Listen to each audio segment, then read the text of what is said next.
رضي الله تعالى عنهما قال رسول الله صلى الله عليه وسلم ليس من شيء يقربكم على الجنة ويبعدكم من النار إلا قد أمرتكم به رواه سنن الكبرى للبيهقي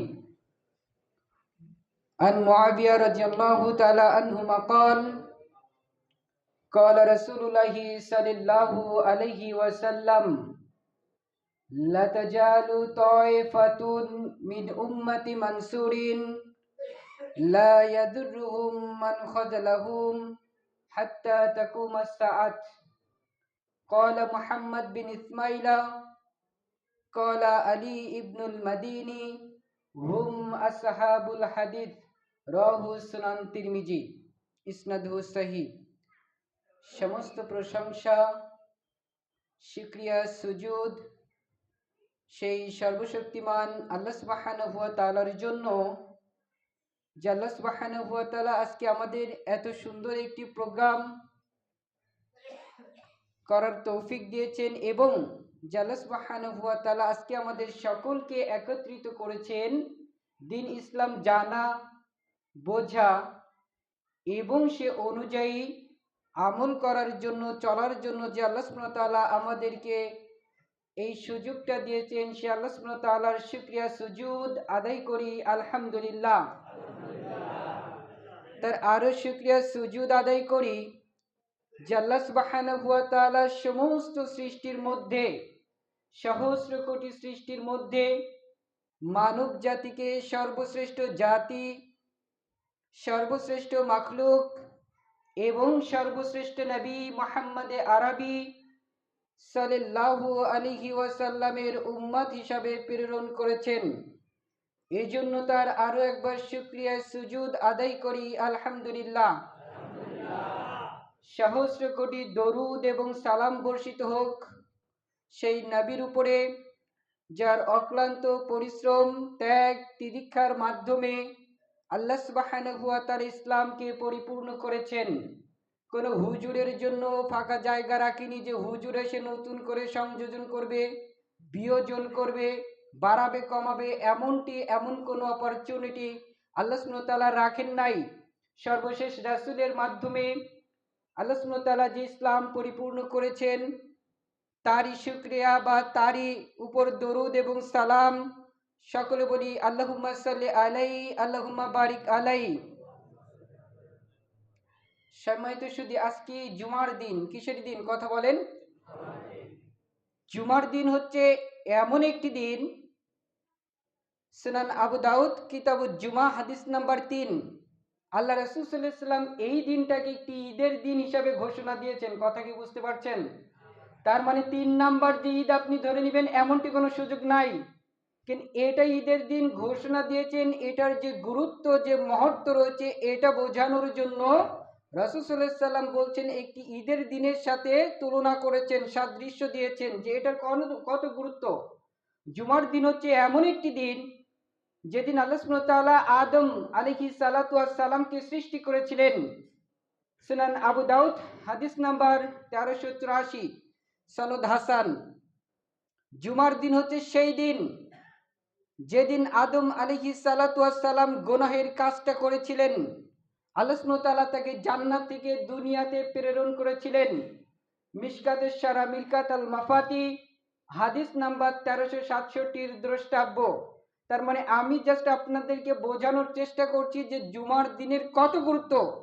জুমার দিন হচ্ছে এমন একটি দিন, আল্লাহ রাসূল সাল্লাল্লাহু আলাইহি ওয়াসাল্লাম বলেছেন সুনান তিরমিজি হাদিস নাম্বার 1718, কোনো ব্যক্তি যদি এই দিনে মৃত্যুবরণ করে, কোনো ব্যক্তি যদি এই জুমার দিনে মৃত্যুবরণ করে, আল্লাহ সুবহানাহু ওয়া তাআলা তার কবরের যে ফিতনা বা আযাব রয়েছে এটাকে আল্লাহ সুবহানাহু ওয়া তাআলা এই দিনের জন্য মাফ করে দেন। কথা কি আমার বুঝতে পারছেন? রেফারেন্স দিচ্ছি, এই জন্য কোটেশন করছি যাতে আপনারা চেক করতে পারেন, কারণ গতানুগতিক আলোচনার যুগ এখন নয়। হুজুরে কি যে বলে গতানুগতিক আলোচনা, যেটা মানে কোরআন হাদিসে কোথাও খুঁজে পাওয়া যায় না। এজন্য আমরা চেষ্টা করি রেফারেন্স দিয়ে বিভিন্ন আপডেট তথ্য আপনাদের সাথে উপস্থাপন করার জন্য। জুমার দিন হচ্ছে এমন একটি দিন, আল্লাহ রাসূল সাল্লাল্লাহু আলাইহি সাল্লাম বলছেন সহিহ বুখারী হাদিস নাম্বার 924, আপনারা সকলেই জানেন, কোন ব্যক্তি যদি সর্বপ্রথম জুমা মসজিদে সর্বপ্রথম উপস্থিত হতে পারে, তাহলে একটি লাল উট কুরবানি করলে যত নেকি বা যত সওয়াব রয়েছে, আল্লাহ সুবহানাহু ওয়া তাআলা আপনার আমলনামায় অত নেকি বা সওয়াব দিবে না? এই হাদিসটা সকলেই জানেন, কিন্তু এটা আমি একটু ভিন্নভাবে আপনাদেরকে বোঝাই। এই হাদিসটা জানার পরেও আমরা কয়জন ব্যক্তি এই জুমার দিনের গুরুত্ব দিতে পেরেছি, কথা বলেন? যদি আমরা এটা সেইভাবে বুঝতাম, তাহলে এত সময় পুরো মসজিদটাই ভরে যেত। আল্লাহ রাসূল যে বলছেন, সর্বপ্রথম যে ব্যক্তি জুমা মসজিদে উপস্থিত হতে পারবে, একটি উট কুরবানি করলে যত নেকি বা যত সওয়াব রয়েছে, আল্লাহ সুবহানাহু ওয়া তাআলা আপনার আমলনামাতে অত সওয়াব দেবে। এখন এটা আমরা এইভাবে বুঝতে পারি না। এই মসজিদের পক্ষ থেকে বা মসজিদ কমিটির পক্ষ থেকে যদি এখন ঘোষণা দেওয়া হয়, আগামী জুমায় সর্বপ্রথম যে ব্যক্তি উপস্থিত হতে পারবে, তাহলে এই কমিটির পক্ষ থেকে তাকে একটি মুরগি বা ছাগল বা অন্য কিছু উপহার দেওয়া হবে। দেখবেন যে ফজর থেকে মসজিদ ডাউনলোড হয়ে গেছে। কথা কি বুঝতে পারছেন? এমন কোনো কথা যদি এখন ঘোষণা দেওয়া হয়, আল্লাহি ফজর থেকে দেখবেন মসজিদ ভরে গেছে। কেন? একটা মুরগি বা একটা ছাগল নেওয়ার আশায়, এই লোভে, কিন্তু আমাদের অন্তরটা আজকে পচে গেছে, নষ্ট হয়ে গেছে। আল্লাহ সুবহানাহু ওয়া তাআলার প্রতি আমাদের ভয় ভালোবাসা এটা নাই, এটা পচে গেছে। একটা মুরগির জন্য আমরা ভোরবেলা থেকে অপেক্ষা করতে পারি, কিন্তু আল্লাহ যে বলছেন, আল্লাহর দাবি তো আলাদা। আল্লাহ বলছে সর্বপ্রথম যে ব্যক্তি আসবে তাকে একটি উট কুরবানি করলে যত নেকি যত সওয়াব রয়েছে, আমি তার আমলনামায় অত সওয়াব দিয়ে দিব। এটা কি আমরা চিন্তা করেছি কখনো? ভেবেছি? একটি উটের দাম কত বলতে পারবেন? বাংলাদেশি টাকা কত? প্রায় 2 থেকে 2.5 লক্ষ টাকার উপরে দাম। একটা দিনের জন্য আল্লাহ সুবহানাহু ওয়া তাআলা আপনাকে ওটা দিয়ে দেবেন। আপনি যে প্রত্যেক বছরে কুরবানি করছেন, এটা কবুল হয় কি হয় না এটা নিয়ে সন্দেহ আছে। কারণ আদম আলাইহিস সালামের 2 সন্তান কুরবানি করেছিল না? কয়টা কবুল হয়েছিল? একজনেরটা কবুল হয়েছিল, 2 জনেরটা কি আল্লাহ কবুল করেছিল? তো আপনার কুরবানি কবুল হবে কি হবে না, এটা আপনার খালেস নিয়াত অন্তরের উপরে আপনার জাস্টিফাই করা হবে। কিন্তু আপনি যদি জুমা মসজিদে সর্বপ্রথম আসতে পারেন, একটি উট কুরবানি করলে যত নেকি বা যত সওয়াব রয়েছে, আল্লাহ সুবহানাহু ওয়া তাআলা আপনার আমলনামাতে অতখানি সওয়াব দিবে। কিন্তু আমরা এটা বুঝতে পারি না। ট্র্যাডিশনালি আমরা মুসলিম সোসাইটিতে, সমাজে বসবাস করছি। জুমার দিন সলাত না পড়লে নয়, তাই সলাতে আসি। যদি রাসূলের এই হাদিসে এটা যদি আমরা ভালোভাবে বুঝতাম, একটু উপলব্ধি করতাম, তাহলে আমাদের অন্তরটা হয়তোবা চেঞ্জ হয়ে যেত। আল্লাহ সুবহানাহু ওয়া তাআলা তুমি আমাদের এই কথাগুলো বোঝার এবং এই অনুযায়ী চলার তৌফিক দান করো, সকলে বলি আমিন। জুমার দিন হচ্ছে এমন একটি দিন, যেদিন এমন একটি সময় বা ওয়াক্ত রয়েছে, যে সময় আল্লাহ সুবহানাহু ওয়া তাআলা বান্দার দোয়াকে বেশি বেশি কবুল করে। কথা কি বুঝতে পারছেন? এই সময়টা নিয়ে ফুকাহাদের মতে 40 থেকে 43 খানার মতো মত পাওয়া যায়। কেউ কেউ বলেছে ফজর থেকে ইস্তেগফার করতেই থাকতে হবে, দরুদ ইব্রাহিম বেশি বেশি পাঠ করতে হবে। তাই বলে বালাগালুরা এই দরুদ না, এটা দরুদই না, এটা হুজুরের তৈরি। দরুদ ইব্রাহিমের কথা বলা হচ্ছে। তবে বিশুদ্ধ যে মতটি হতে পারে, প্রখ্যাত ইমাম ইবনুল কাইয়ুম আল জাওজাই আল মুতাফা 751 হিজরি, তার বিখ্যাত গ্রন্থ জাদুল মাদ কিতাবুল জুমা প্রসঙ্গে আলোচনা করতে যে তিনি বলছেন হতে পারে ওই সময়টা, কথা বুঝতে পারছেন আমার? হতে পারে ওই সময়টা যখন খতিব সাহেব মসজিদে আগমন করবেন, আলোচনার পূর্ব থেকে নিয়ে শুরু করে যতক্ষণ পর্যন্ত না আসরের ওয়াক্ত শুরু হচ্ছে, সেই সময় পর্যন্ত বান্দা আল্লাহ সুবহানাহু ওয়া তাআলার কাছে যা চাই, আল্লাহ সুবহানাহু ওয়া তাআলা তাকে ওইটা কবুল করে নেন। কিভাবে আমি আপনাদেরকে বোঝাবো? আল্লাহ সুবহানাহু ওয়া তাআলা যে জুমার যে গুরুত্ব, যে মহত্ব, ফজিলত রয়েছে, এগুলো আমাদেরকে বোঝার এবং সে অনুযায়ী চলার তৌফিক দান করো, সকলে বলি আমিন। সম্মানিত সুধী, আমি পবিত্র কুরআনুল কারীম সূরা বনী ইসরাইল সূরা নাম্বার 17 আয়াত নাম্বার 71 এর প্রথম অংশ এবং রাসূল সাল্লাল্লাহু আলাইহি সাল্লামের অজস্র হাদিস থেকে সুনান তিরমিজির একটি হাদিস উপস্থাপন করেছি। উক্ত আয়াত এবং হাদিসকে সামনে রেখে আলোচনার আলোচ্য বিষয় যেটার উপরে আমাকে টাচ দেওয়া হয়েছিল, তো উক্ত আয়াত এবং হাদিসকে সামনে রেখে আলোচনার আলোচ্য বিষয় আমি উপস্থাপন করব তিনটা কোয়ালিটি, তিনটা পয়েন্টে। প্রথম পয়েন্ট, ফিরকাতুন নারজি কারা, কোরআন এবং সেই হাদিসের আলোকে এটাকে আমরা আজকে ক্লিয়ার করব। কথা বুঝতে পারছেন?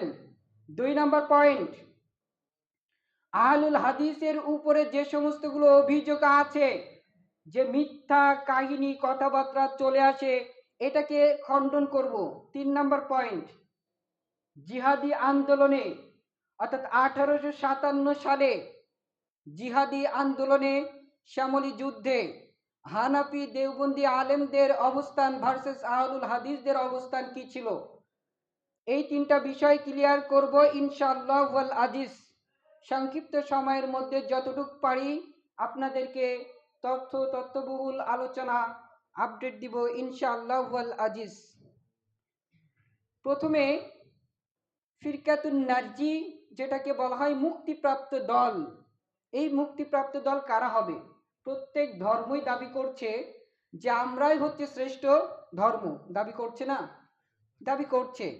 টাইমস অফ ইন্ডিয়ার 2019-এর তথ্য অনুযায়ী গোটা বিশ্ব জগতে 850 কোটির মতো মানুষ বসবাস করছে। কত কোটি? 850 কোটি মানুষ বসবাস করছে গোটা বিশ্ব জগতে। তার ভিতরে যে ধর্মের অনুসারী সব থেকে বেশি সেটি হচ্ছে খ্রিস্টান ধর্ম। কি ধর্ম? কথা বলেন। যার অনুসারী ফলোয়ার্স রয়েছে 200 কোটি। কত কোটি? 200 কোটি। দ্বিতীয় বৃহত্তম যে ধর্ম সেটি হচ্ছে ইসলাম, যার অনুসারী ফলোয়ার্স 180 কোটি প্লাস, যার অনুসারী ফলোয়ার্স রয়েছে। কথা বুঝতে পারছেন? আর 3 নাম্বার যে ধর্মটি রয়েছে সেটি হচ্ছে সনাতন, মানে হিন্দু ধর্ম যেটাকে আমরা বুঝি। এটার অনুসারী রয়েছে 120 থেকে 125 কোটির মতো। আরো বাদ বাকি ইহুদি ধর্ম আছে, শিখ ধর্ম আছে, কনফুসীয় ধর্ম আছে, তাওবাদিয়া ধর্ম আছে, অজস্র ধর্ম রয়েছে, কিন্তু বৃহত্তম ধর্ম 3টা রয়েছে। তো প্রত্যেকটি ধর্মের দাবি, তারা দাবি করছে যে তারাই শ্রেষ্ঠ, তারাই হক, ওই ধর্মটাই শ্রেষ্ঠ। যদি আপনি খ্রিস্টানদের কাছে জিজ্ঞাসা করেন তো তারা বলবে যে আমরা কি আপনাদের আকীদা বা থিওলজি অনুযায়ী আমরা কি মৃত্যুর পরে স্বর্গরাজ্য তথা জান্নাতে যেতে পারবো? তারা কি বলবে? কখনোই না। কেন?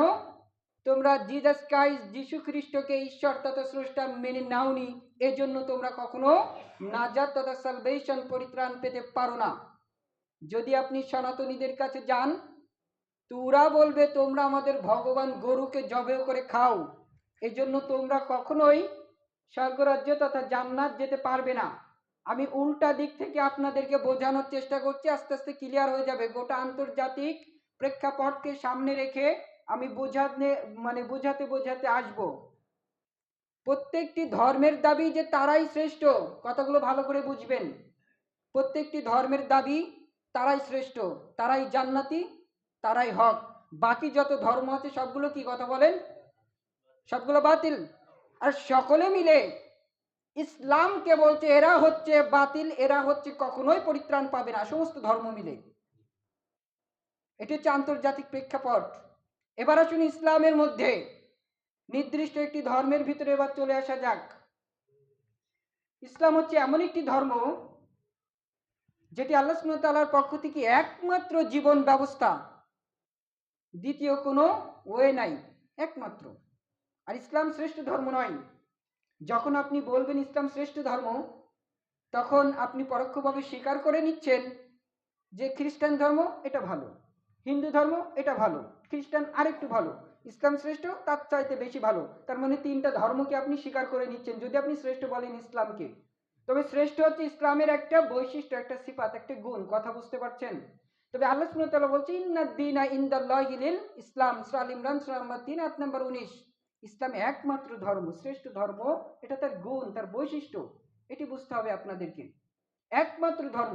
তো ইসলাম এমন একটি ধর্ম যে ধর্মের অনুসারী ফলোয়ার্স রয়েছে 180 কোটি প্লাস।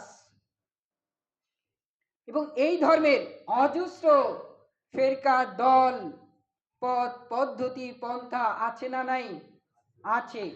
তারা প্রত্যেকেই দাবি করছে আমরাই হক, আমরাই শ্রেষ্ঠ, আমরাই জান্নাতি, আমরা ছাড়া কেউ কখনো জান্নাতে যেতে পারবে না, এই দাবি তারা করছে। এখন এটা কতটুক সত্য? সাধারণ আমরা যারা জনগণ আছি, আমরা তো মুশকিলের মধ্যে পড়ে যাই যে আজীব ব্যাপার, কোনটা সত্য? হানাফি বলছে ওরা সত্য, দেওবন্দি বলছে ওরা সত্য, বেরলবি বলছে তারা সত্য, দেওবন্দি বেরলবিদেরকে বলছে কাফের, ও পথভ্রষ্ট হয়ে গেছে, আবার বেরলবি দেওবন্দিদের বলছে ও কাফের, পথভ্রষ্ট হয়ে গেছে। এনাকপুরি, জৌনপুরি, রাজারবাগি, মাইজভান্ডারি, চরমোনাই, গোলাপ শাহ, যত পীর আছে, দেওয়ানবাগি, আটরশি সহ দেওবন্দি হায়াতি, দেওবন্দি মামাতি, যত গ্রুপ আছে, প্রত্যেকটা দলের দাবি আমরাই শ্রেষ্ঠ, আমরাই হক। বাকি যত ধর্ম আছে, যত ফেরকা আছে, তারা সকলেই জাহান্নামী দাবি করছে কি করছে না? পথভ্রষ্ট। দেখবেন এনায়েতুল্লাহ আব্বাসী, চিনেন ওনাকে? উনি কালা চশমা পরে সবাইকে কাফের দেখে, বেরলবি কাফের দেখে উনি। তার মানে উনার কাছে সকলেই কাফের, পথভ্রষ্ট। সে দেওবন্দি হোক আর আপনার চরমোনাই হোক, সকলে ওনার কাছে কাফের। প্রত্যেকটি দল বা ফেরকা তারা তাদের জায়গা থেকে প্রমাণ করছে, বলছে যে তারাই কাফের, তারা পথভ্রষ্ট। এটা আজকে আমরা জাজমেন্ট করব পবিত্র কোরআন এবং সেই হাদিসের আলোকে। কথা বুঝতে পারছেন? তো প্রত্যেকটি দলের দাবি, আকীদা, থিওলজি হচ্ছে এটা হচ্ছে তাদের আকীদা বা থিওলজি, যে তারাই একমাত্র হক, তারাই একমাত্র জান্নাতি। এমন স্বতন্ত্র দল রয়েছে, আর সকলে মিলে আহলুল হাদিসকে বলছে এরা হচ্ছে ইংরেজদের দালাল, এরা হচ্ছে পথভ্রষ্ট, ইংরেজদের জামানাতে পয়দা। বলছে কি বলছে না? তো আজকে আলোচনার মধ্য দিয়ে এটাকে ক্লিয়ার করব যে কারা হকপন্থী দল, কারা জান্নাতি দল বা ফিরকাতুন নারজি, কারা মুক্তিপ্রাপ্ত দল, কোরআন এবং সেই হাদিসের মানদণ্ডে। কথা বুঝতে পারছেন? এটি হচ্ছে আলোচনার সারমর্ম। আল্লাহ রাসূল সাল্লাল্লাহু আলাইহি ওয়াসাল্লাম তিনি অনেক আফসোস করে বলছেন, সুনান আবু দাউদ কিতাবুস সুন্নাহ হাদিস নাম্বার 4597, সুনান তিরমিজি কিতাবুল ফিতান হাদিস নাম্বার 2641, মিশকাত কিতাবুস সুন্নাহ হাদিস নাম্বার 171, আল্লাহ রাসূল সাল্লাল্লাহু আলাইহি ওয়াসাল্লাম বলছেন আমার উম্মত 73টি দলে বিভক্ত হবে। কয়টি দলে? খ্রিস্টান ইহুদিরা বিভক্ত হয়েছিল 72টি দলে, আর আমার এই উম্মত তারা 73টি দলে বিভক্ত হবে। কুল্লুহুম ফিন নার, তারা সকলেই চলে যাবে জাহান্নামে, ইল্লা মিল্লাতান ওয়াহিদা, একটি দল ব্যতীত। কয়টি দল? একটি দল ব্যতীত। যত দল আছে, যত ফেরকা আছে, তারা সকলেই চলে যাবে জাহান্নামে। সাহাবীরা তখন জিজ্ঞাসা করলেন, ক্বালু আমান হিয়া ইয়া রাসূলুল্লাহ সাল্লাল্লাহু আলাইহি ওয়াসাল্লাম, আপনি যে একটু আগে বললেন আপনার সমস্ত উম্মত তারা জাহান্নামে চলে যাবে, আবার বললেন তাদের ভিতরে একটি দল ব্যতীত, এই দলটি কারা? এই বিজয়ী কাফেলা কারা? এটাই তো আমাদেরকে বলেন। তখন তিনি বলছেন, ক্বালা মা আনা আলাইহি ওয়া সাহাবী, তা হচ্ছে আমি নবী, আমাকে অনুসরণ করলো এবং আমার নাজাত প্রাপ্ত সাহাবী খোলাফায়ে রাশিদিন যেটার উপরে আছে, তারা যারা এটাকে মেনে চললো, তারাই হচ্ছে জান্নাতি দল, মুক্তিপ্রাপ্ত দল। কথা কি বুঝতে পারছেন? আমার সাথে রেসপন্স করতে হবে। আল্লাহ রাসূল সাল্লাল্লাহু আলাইহি ওয়াসাল্লাম বলছেন যে আমার সমস্ত উম্মত তারা জাহান্নামে চলে যাবে মুসলিম হওয়ার পরেও। এখানে মুসলিমদের কথা বলছে। ইল্লা মিল্লাতান ওয়াহিদা, একটি জামাত ব্যতীত, একটি দল, একটি কাফেলা ব্যতীত। সাহাবীরা বললেন তারা কারা? যারা জান্নাতে যাবে, তাদের বৈশিষ্ট্য বা তাদের কথাটা আমাদেরকে একটু জানান। রাসূল কি বলছে? ক্বালা মা আনা আলাইহি, যারা আমাকে অনুসরণ করে চললো, ওয়া সাহাবী, এবং আমার নাজাত প্রাপ্ত সাহাবীদেরকে, তারাই হচ্ছে জান্নাতি দল। তারা কি দল? নাজাত প্রাপ্ত দল, অর্থাৎ ফিরকাতুন নারজি, মুক্তিপ্রাপ্ত দল। এটা রাসূল সাল্লাল্লাহু আলাইহি ওয়াসাল্লাম এখানে বৈশিষ্ট্য বা সিফাত বর্ণনা করেছেন জান্নাতি দলের। চাচা বুঝতে পারছেন? রাসূল সাল্লাল্লাহু আলাইহি ওয়াসাল্লাম এখানে জান্নাতি দলের কি বর্ণনা করেছে কথা বলেন? সিফাত, বৈশিষ্ট্য, গুণ, যে কোন দলটি জান্নাতে যাবে, কোন দলটি নাজাত প্রাপ্ত হবে। প্রত্যেকটি দল তো থাকবে মুসলিমদের ভিতরে, কিন্তু তাদের ভিতরে একটি দল থাকবে যারা জান্নাতে যাবে। এটা রাসূল বৈশিষ্ট্য বলে দিয়েছে রাসূলের হাদিসের মধ্যে। এখন সাপোজ ধরে নেন আমি যদি মাদানী ইউনিভার্সিটি মদিনা ইসলামিক বিশ্ববিদ্যালয় থেকে পড়াশোনা করি, তো আমার নামের শেষে আমি চাইলে মাদানী দেই, অনেকে দেয়, দেয় না? দিয়ে দেয়। যারা আল আজহার বিশ্ববিদ্যালয়ে পড়ছে নামের শেষে কি দেয়? আজহারি। কেন দেয়?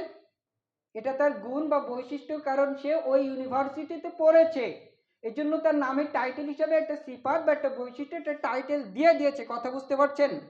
ঠিক আল্লাহ রাসূল সাল্লাল্লাহু আলাইহি ওয়াসাল্লাম যারা জান্নাতি হবে তাদের গুণ, কোয়ালিটি, বৈশিষ্ট্য বর্ণনা করেছেন যে তারা আমি নবী আমাকে অনুসরণ করবে এবং আমার সাহাবী যেটার উপর আছে এটার উপরে তারা অনুসরণ করবে, এরাই হচ্ছে নাজাত প্রাপ্ত দল। 3 নাম্বার কোন রাসূল কোন পয়েন্ট এখানে বলেন নাই। সুনান আবু দাউদ, রেফারেন্স আবারও কোট করছি, সুনান আবু দাউদ কিতাবুস সুন্নাহ হাদিস নাম্বার 4597, সুনান তিরমিজি কিতাবুল ফিতান হাদিস নাম্বার 2741, মিশকাত কিতাবুস সুন্নাহ হাদিস নাম্বার 171। আল্লাহ রাসূল সাল্লাল্লাহু আলাইহি ওয়াসাল্লাম এই ঘোষণা দিলেন জান্নাতি দলের। ইমাম তিরমিজি রাহিমাহুল্লাহ 209 হিজরিতে যার মৃত্যু,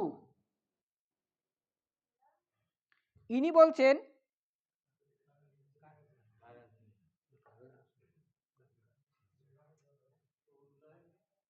লাইনটা চালু করে দেন।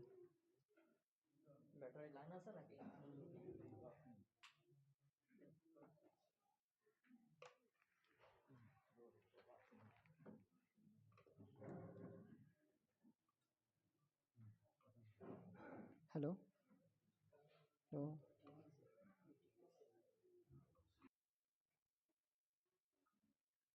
সুনান তিরমিজি হাদিস নাম্বার 2192 এবং 2229 নাম্বার হাদিসের ভিতরে তিনি একটি হাদিস নিয়ে আসলেন, রাসূল সাল্লাল্লাহু আলাইহি ওয়াসাল্লামের হাদিস,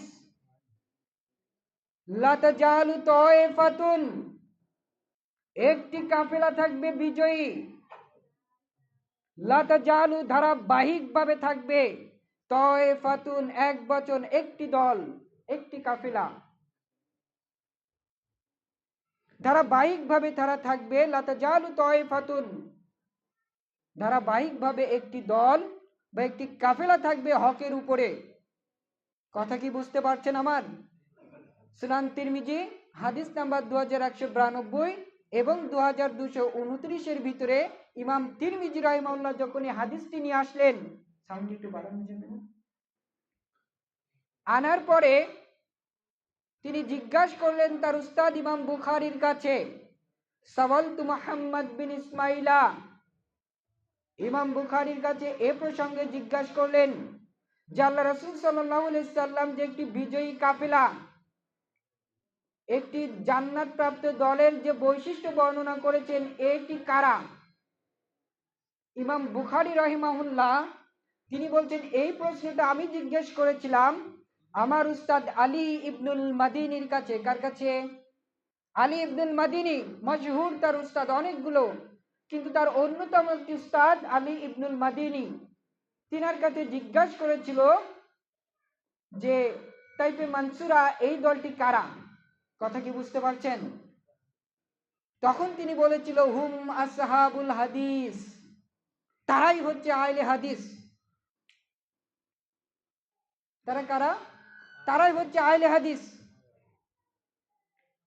এটি জাস্ট আমি আপনার কোরআন এবং হাদিস থেকে যারা ফিরকাতুন নাজ্জী হবে এদের বৈশিষ্ট্যটা বোঝানোর চেষ্টা করছি। আহলে হাদিস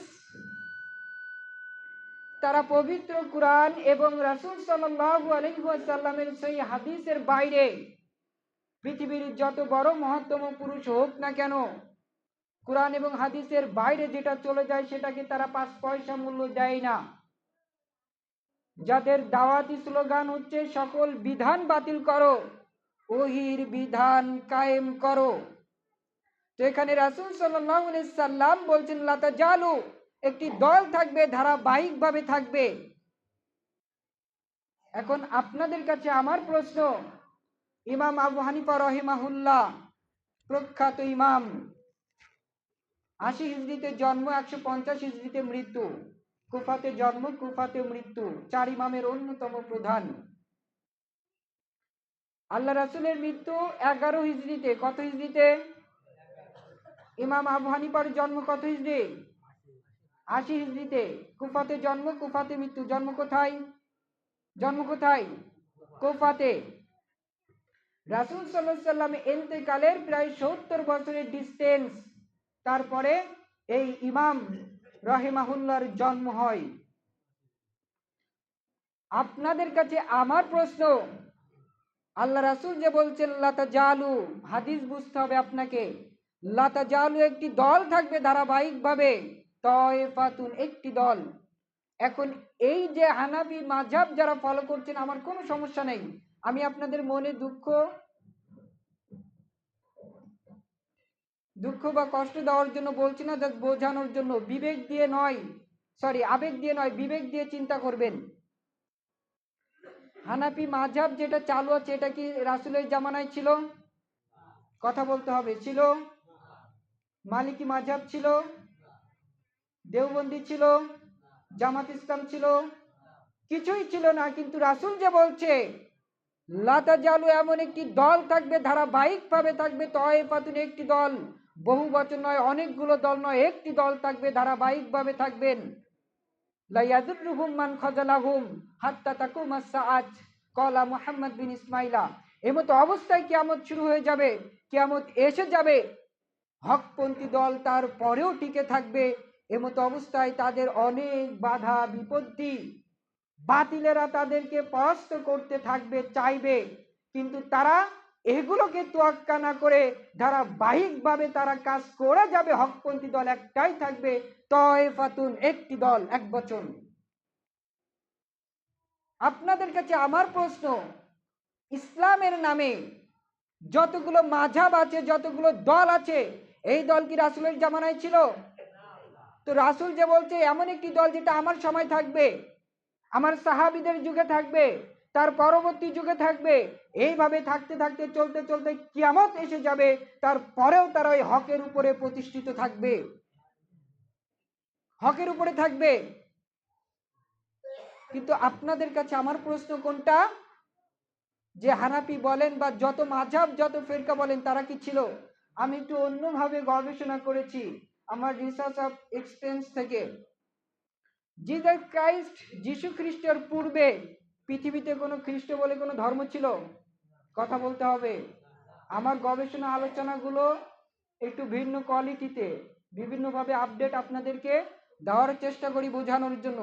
যিশু খ্রিস্টের পূর্বে যেমন পৃথিবীতে কোনো ধর্ম ছিল না, খ্রিস্টান ধর্ম, গৌতম বুদ্ধের পূর্বে যেমন পৃথিবীতে বৌদ্ধ বলে কোনো ধর্ম ছিল না, ইমাম আবু হানিফা রাহিমাহুল্লাহর পূর্বে পৃথিবীতে কোনো মাযহাব ছিল না।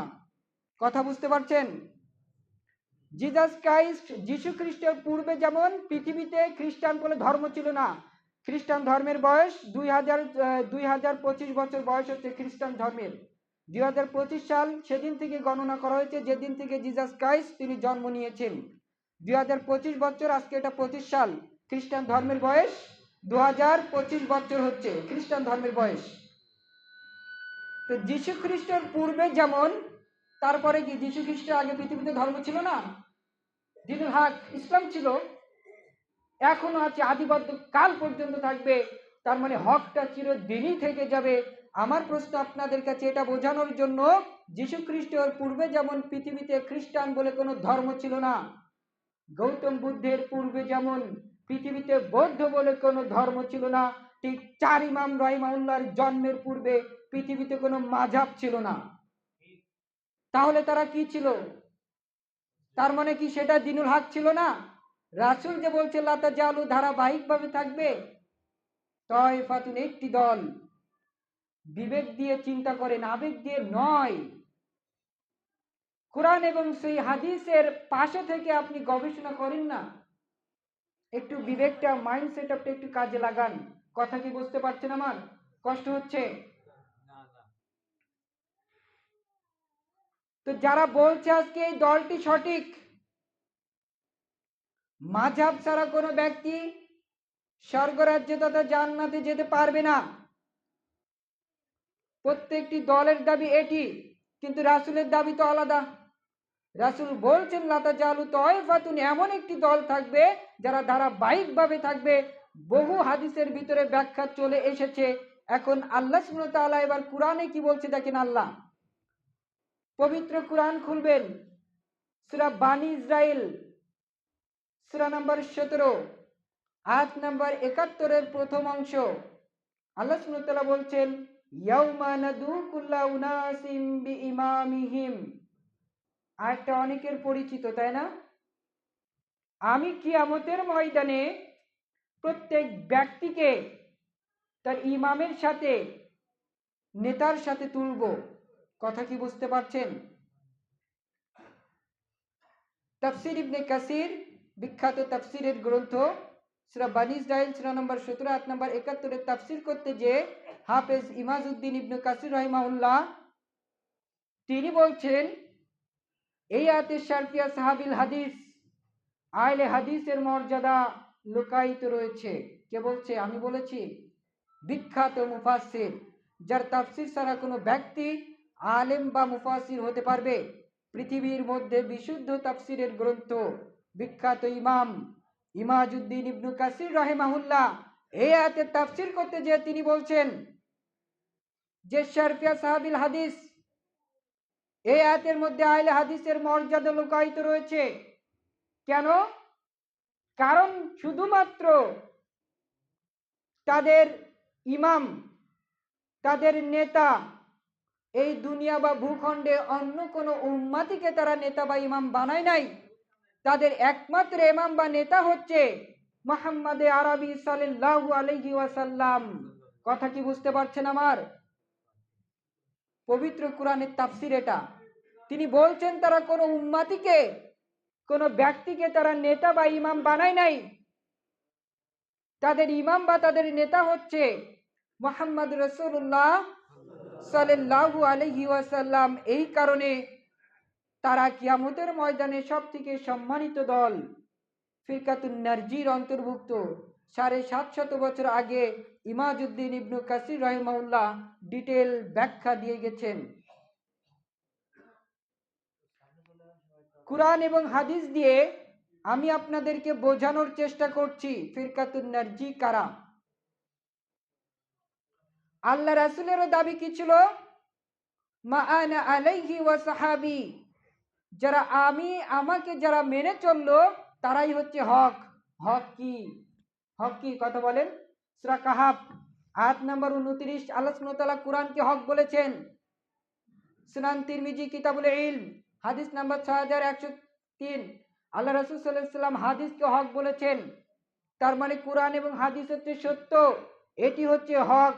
আর এটি যদি হক হয় তাহলে অন্য কোনো পথ, মত, পদ্ধতি, অন্য কোনো পন্থা আপনাকে নেওয়া যাবে না। আহলুল হাদিস তারা তো এটাই চায়। তারা সেই ইসলামে যেতে চায় যে ইসলাম আল্লাহ রাসূল দিয়েছেন। তারা সেই ইসলাম ফিরে রিপ্রেজেন্ট করতে চায়, রিপ্রেজেন্ট করছে যেটা আল্লাহ রাসূল সাল্লাল্লাহু আলাইহি ওয়াসাল্লাম করেছেন, যেটা আল্লাহ রাসূল দিয়েছে। তারা এটাই চায়। আহলুল হাদিস তো এটাই চায়, সেই ইসলামে ফিরে যেতে চায় যেটা রাসূল সাল্লাল্লাহু আলাইহি ওয়াসাল্লাম দিয়েছেন। কোনো মানুষের মতামত, কোনো মানুষের ব্যক্তিগত রায়, কিয়াসকে তারা প্রাধান্য দেয় না। এটি হচ্ছে হক। তাহলে পবিত্র কুরআন এবং সেই হাদিসের আলোকে হকপন্থী দল ফিরকাতুন নারজি হচ্ছে তারা যারা পবিত্র কুরআন এবং সেই হাদিস, কি বললাম, পবিত্র কুরআন এবং সেই হাদিসকে অনুসরণ করে চললো, এরই হচ্ছে হক। আর এটাকে রাসূল সাল্লাল্লাহু আলাইহি ওয়াসাল্লামের হাদিসকে কেন্দ্র করে ফুকাহা মুহাদ্দিসগণ এটার নাম দিয়েছে হুমা সাহাবুল হাদিস। তারা হচ্ছে আহলে হাদিস, এর অর্থ পবিত্র কুরআন এবং সেই হাদিসের নিঃস্বার্থ অনুসারী। কথা বুঝতে পারছেন? মুহাদ্দিস ফুকাহাগণ নাম দিয়েছে। ইমাম বুখারীর উস্তাদ তারা বলেছে, ইবনু হিব্বান তিনি বলেছেন ইমাম আহমেদ ইবনে হাম্বল তিনি বলেছেন যেটা হচ্ছে আহলুল হাদিস। এমনকি অবাক হবেন, শেখ আব্দুল কাদের জিলানী রাহিমাহুল্লাহ, আমরা তাকে প্রখ্যাত আলেম হিসাবে মনে করি। তাদের মতো তার সাথে আমরা বাড়াবাড়ি বা তার সাথে বিয়াদবি করি না, তাকে মাথার তাজ বানিয়ে রাখি। শেখ আব্দুল কাদের জিলানী রাহিমাহুল্লাহকে যখন জিজ্ঞাসা করা হলো, তিনার বিখ্যাত গ্রন্থ রয়েছে গুনিয়াতুত তালেবিন 1 নম্বর খণ্ড 190 নম্বর পৃষ্ঠাতে শেখ আব্দুল কাদের জিলানী রাহিমাহুল্লাহ তিনি বলছেন, ও আম্মাল ফিরকাতুন নারজি, মুক্তিপ্রাপ্ত দল আহলুস সুন্নাহ ওয়াল জামাত, তারা হচ্ছে আহলে সুন্নাতের একটি দল, একটি জনগোষ্ঠী। ইল্লা ইসমুন লাহুম, তাদের অন্য কোনো নাম নাই। লা ইসমুন ইল্লা ইসমুন ওয়াহিদুন, একটি নাম ব্যতীত। ও হুয়া আহলুল হাদিস, তারাই হচ্ছে আহলে হাদিস। সে নামটি হচ্ছে আহলে হাদিস। কে বলেছে? আমি বলেছি। শেখ আব্দুল কাদের জিলানী, যাকে তারা বলে বড় পীর বলে যাকে খ্যাত দিয়েছে, তিনি বলছেন তার বিখ্যাত গ্রন্থ গুনিয়াতুত তালেবিন, মিশর ছাপা 1 নম্বর খণ্ড 190 নম্বর পৃষ্ঠার ভিতরে তিনি স্পষ্টভাবে ফিরকাতুন নারজি কারা হবে, মুক্তিপ্রাপ্ত দল কারা হবে, লাতা জালু তাইফাতুন, আল্লাহ রাসূলের এই হাদিসটা নিয়ে আসার পরে তিনি শরফে আসহাবিল হাদিসের মর্যাদা তার বর্ণনা করতে যে তিনি ওই ঘোষণা দিয়েছেন যে তারাই হচ্ছে আহলে হাদিস, তাদের অন্য কোনো নাম নাই। ইল্লা ইসমুন ওয়াহিদুন, একটি নাম ব্যতীত, ওয়া সাহাবুল হাদিস, তারাই হচ্ছে আহলে হাদিস। এটি আজকের কোনো নাম বা দেওয়ার বৈশিষ্ট্য নয়। আমি আপনাদেরকে বোঝানোর চেষ্টা করছি ফিরকাতুন নারজি তথা মুক্তিপ্রাপ্ত দল কারা। কেন প্রত্যেকটা দল দাবি করছে যে তারা জান্নাতি। এখন আমরা তো সাধারণ মানুষ, আমরা বিভ্রান্তির ভিতরে পড়ে যাই যে আসলে কোনটা যাবে গো, জান্নাতে যাবে কোনটা, বিভ্রান্তির ভিতরে পড়ে যাই। কিন্তু বিবেক দিয়ে নয়, আবেগ দিয়ে নয়, বিবেক দিয়ে আপনাকে চিন্তা করতে হবে। কোরআন এবং হাদিস দিয়ে আপনাকে জাজমেন্ট করতে হবে, জাস্টিফাই, বিবেচনা করতে হবে যে কোন দলটি হচ্ছে জান্নাতি দল, কোন দলটি হচ্ছে ফিরকাতুন নারজি, এটা আপনাকে বুঝতে হবে। আমি কারোর মনে কষ্ট বা দুঃখ দেওয়ার জন্য কথাগুলো বলছি না, সত্যটা আপনার সামনে উপস্থাপন করছি। আল্লাহ সুবহানাহু ওয়া তাআলা বলেছেন পবিত্র কোরআন সূরা গাশিয়া সূরা নম্বর 88 আয়াত নম্বর 21, ফাযাক্কির ইন্নামা আনতা মুযাক্কির, সুস্পষ্টভাবে পৌঁছে দিতে হবে। এজন্য সত্যকে তো আমি গোপন করতে পারি না, আমাকে তো স্পষ্টভাবে পৌঁছে দিতে হবে। যদিও কিনা এটা আমার বাবার বিরুদ্ধে চলে যায়, তারপরেও এটা আমাকে পৌঁছে দিতে হবে, এটা আমার দায়িত্ব। আল্লাহ সুবহানাহু ওয়া তাআলা আমাকে এই হিকমা দিয়েছে, এখন আমাকে তো পৌঁছাতে হবে। আমি যদি না পৌঁছে দেই, এর জবাবদিহিতা আমাকেই করতে হবে। জাতির সামনে আমি উল্টাপাল্টা কথা বলে চলে গেলাম, যেটা না আছে কোরআনে, না আছে হাদিসে, কোথাও খুঁজে পাওয়া যায় না, এমন এমন কথা হুজুর আপনাদের সামনে উপস্থাপন করছে, স্রষ্টার সাথে সৃষ্টির তুলনা করে ফেলছে। কেউ মনে কষ্ট নেবেন না। হুজুর বলছে এমন কথা আপনারা অনেকেই শুনেছেন ইতিপূর্বে, কিন্তু আমি একটু অন্যভাবে বিষয়টা নিয়ে গবেষণা করেছি। হুজুর বলছে এটা সঠিকটা জানানোর উদ্দেশ্যে। হুজুর বলছে সুলাইমান সাল্লাম একদিন আল্লাহর কাছে রিজিকের দায়িত্ব চেয়েছিল। কি চেয়েছিল? রিজিকের দায়িত্ব, সকলেই শুনেছেন আপনারা। এখন আল্লাহ বলছে না, এটা আমি তোমাকে দিব না। আমি শর্টকাটে বলছি। তো সুলাইমান সাল্লাম বলছে না, আমাকে দিতে হবে আল্লাহ, একদিনের জন্য না হলেও তুমি আমাকে একটা বেলার জন্য দাও। তো আল্লাহ বলছে ঠিক আছে, তুমি এত করে যখন বলছো, ঠিক আছে, তোমার একটা বেলা, একটা টাইম তোমাকে দিয়ে দিলাম, গোটা সৃষ্টি জগতের রিজিকের দায়িত্ব তোমাকে দিয়ে দিলাম। সূরা তারা বলছে আরে সুবহানাল্লাহ। কেন? বলছে সুলাইমান সাল্লাম এবার 40 কিলোমিটার রান্না করেছে, এদিক থেকে তিমি মাছ লাইন দিবে, ওদিক থেকে জলজ প্রাণী, ওদিক থেকে জিন, বাচ্চা, পশু পাখি, বাঘ, হাতি, যত জীব আছে প্রত্যেকটি এক একটা জায়গা থেকে জিনের বাচ্চাকে বলেছে 40 কিলোমিটার রান্না করতে।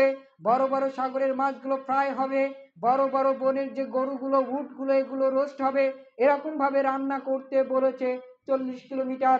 হঠাৎ করে সাগর থেকে একটি তিমি মাছ হা করে বলছে সুলাইমান আলাইহিস সালাম তুমি আমাকে খেতে দাও, আমি ক্ষুধার্ত। তিনি জিনের বাচ্চাকে বলছে ওর মুখে একটা গরু মেরে দাও। একটা গরু মারছে, হা বন্ধ হয় না, আরো মারতে থাকো, মারতে মারতে মারতে মারতে 1 kilo, 10 kilo, 20 kilo, 30 kilo, 40 kilometre খাবার খেয়ে ফেলেছে, তবুও তার হা বন্ধ হয় না। তারপরে মাছটি বলছে সুলাইমান তুমি তো সঠিকভাবে রিজিকের দায়িত্ব পালন করতে পারলে না, কিন্তু আমার রব আমাকে সঠিকভাবে খাইয়ে থাকে, জনগণ বলছে, আরে সুবহানাল্লাহ, কি সুন্দর বক্তা গো। একবারও কি আপনি এটা ভেবে দেখেছেন? আমি এটা অন্যভাবে বলি। আল্লাহ সুবহানাহু ওয়া তাআলা হচ্ছে স্রষ্টা, তিনি কি? সুলাইমান আলাইহিস সালাম সৃষ্টি, তিনি কি? সৃষ্টি। ধরেন আপনারা একটা মাহফিলের আয়োজন করলেন, আমি আগে উদাহরণটা দিয়ে নেই, তারপরে মূল অংশে যাচ্ছি। আপনারা সকলেই মিলে একটি মাহফিলের আয়োজন করলেন, তাই না চাচা? বুঝতে পারছেন? এখন এই মাহফিলটা তো আপনার একার পক্ষে সম্ভব হচ্ছে না, সকলের সাহায্য সহযোগিতা টাকা পয়সা তুলে আপনারা করছেন। এখন করার পরে যখন আপনি সকল মানুষের হেল্প নিয়েছেন, ভালো করে বুঝবেন, সমস্ত মানুষের যখন আপনি হেল্প নিয়েছেন, তাহলে ওইখানে কি কর্তৃত্ব আপনার একা থাকলো না সবার সাহায্য থাকলো? সবার সাহায্য থাকলো না? আপনার প্রত্যেকটা পার্সেন্ট সবাই পাচ্ছে কি পাচ্ছে না? প্রত্যেকটা এই যে সওয়াবের কাজটা হবে, এই সওয়াবের যে পার্সেন্টেজ তারা সকলেই পাবে না? অবশ্যই পাবে। তিনি হচ্ছে যদি স্রষ্টা হয়, আর সুলাইমান আলাইহিস সালাতু ওয়াস সালাম যদি সৃষ্টি হয়, আল্লাহ সুবহানাহু ওয়া তাআলার রাজ্জাক, তিনি রিজিক দাতা, তিনি কি? জনপ্রিয় বক্তা সুন্দর কণ্ঠে বলছে, অথচ এখানে শিরিক করেছে। এই কথা আপনাকে কেউ এতদিন পর্যন্ত বলে নাই, কিন্তু আমি একটু ব্যতিক্রম ভাবে এটা নিয়ে স্টাডি গবেষণা করেছি। আর যেহেতু আমি তুলনামূলক ধর্মতত্ত্ব বিভিন্ন বিষয়ের উপরে গবেষক, তো হুজুর এখানে এই কথা বলে দিল জনগণ, আরে আল্লাহ সুবহানাল্লাহ, আলহামদুলিল্লাহ, প্রখ্যাত আলেম পেয়েছি আজকে আমরা। আল্লাহ সুবহানাহু ওয়া তাআলা হচ্ছে স্রষ্টা, তিনি সৃষ্টি। যখন স্রষ্টার কোনো গুণ যখন সৃষ্টির ভিতরে ব্রাশ করবে, তখন কি স্রষ্টা স্রষ্টা থাকতে পারবে? তখন কি এক অদ্বিতীয় আল্লাহ সুবহানাহু ওয়া তাআলা থাকতে পারবে? তখন কি তার প্রভুত্ব, তার রুবুবিয়াত, এটা কি তখন থাকতে পারে? আপনারা যেমন সকলে মিলে একটি মাহফিলের আয়োজন করেছেন, করার পরে ওই মাহফিলের সম্পূর্ণ দায়িত্ব যেমন একজনের উপরে বর্তাবে না, সকলের সাহায্য বর্তাবে। তার মানে সকলের সাথে অংশী আছে, আছে না নাই? অংশীদার আছে না? ঠিক স্রষ্টার একটা গুণ হচ্ছে আর রজ্জাক, তিনি রিজিক দাতা। তার এই গুণ যদি সৃষ্টির মধ্যে, তার মাখলুকের মধ্যে দিয়ে দেয়, তিনি কি আর স্রষ্টা থাকতে পারে? কথা বলেন, তিনি আর স্রষ্টা থাকতে পারে? বুঝতে হবে আপনাকে, বিবেক দিয়ে, আবেগ দিয়ে কেন লাভ দেন আপনারা? কেন বিবেক দিয়ে বলছেন না তিনি আর রজ্জাক, তিনি রিজিক দাতা? মহান সত্য আল্লাহ সুবহানাহু ওয়া তাআলা, তিনি রিজিক দাতা। সুলাইমান আলাইহিস সালাম তিনি মানুষ, তিনি একজন নবী, তার সৃষ্টি, তার মাখলুক এটা। রবের গুণ যদি স্রষ্টার ভিতরে, সৃষ্টির মধ্যে আসে কোনো মানুষের ভিতরে, সেই প্রভু কখনো এক অদ্বিতীয় প্রভু থাকতে পারে? তার সাথে সুলাইমান আলাইহিস সালাম সাংঘর্ষিক হয়েছে কি হয় নাই? অবশ্যই হচ্ছে। তার রুবুবিয়াতের প্রভুত্ব, তার রুবুবিয়াতের গুণ, তার প্রভুত্বের গুণ, তার একাত্মবাদের গুণ আর কখনোই থাকতে পারে না। তিনি তখন অদ্বিতীয় ঈশ্বর থাকতে পারে না, তিনি তখন দ্বিতীয় আল্লাহ হিসাবে গণ্য হয়ে যায়।